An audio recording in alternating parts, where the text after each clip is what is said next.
വിയറ്റ്നാമിൽ പോയപ്പോൾ ഒരു കാഴ്ച കണ്ടു. അവിടെയുള്ള കനാലുകളിൽ ഫ്ലോട്ടിംഗ് ഗാർഡൻസ് കണ്ടു. നല്ല രസമാണ് കാണാൻ.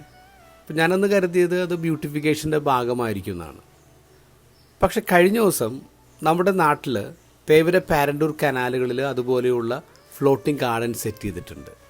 അതിന് പറയുന്ന പേര് ഫ്ലോട്ടിംഗ് വെറ്റ്ലാൻഡുകൾ എന്നാണ്. ഇത് ബ്യൂട്ടിഫിക്കേഷനേക്കാളും കൂടുതൽ ജലത്തെ മലിനമാക്കുന്ന കെമിക്കൽസിനെ വലിച്ചെടുത്ത് അതിനെ നിർവീര്യമാക്കാൻ കഴിവുള്ള ചെടികളാണ് ഈ ഫ്ലോട്ടിംഗ് വെറ്റ്ലാൻഡിൽ നടുന്നത്. ആ ചെടികൾക്ക് പ്രത്യേകതകളുണ്ട്.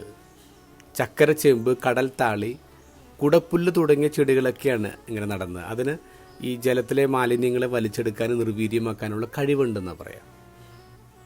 ശരിക്കും ഒന്ന് ആലോചിച്ച് നോക്കിയേ, നമ്മുടെ ഉള്ളിലും ഇങ്ങനെ ചില ഫ്ലോട്ടിംഗ് വെറ്റ്ലാൻഡുകൾ സ്ഥാപിക്കേണ്ടതല്ലേ?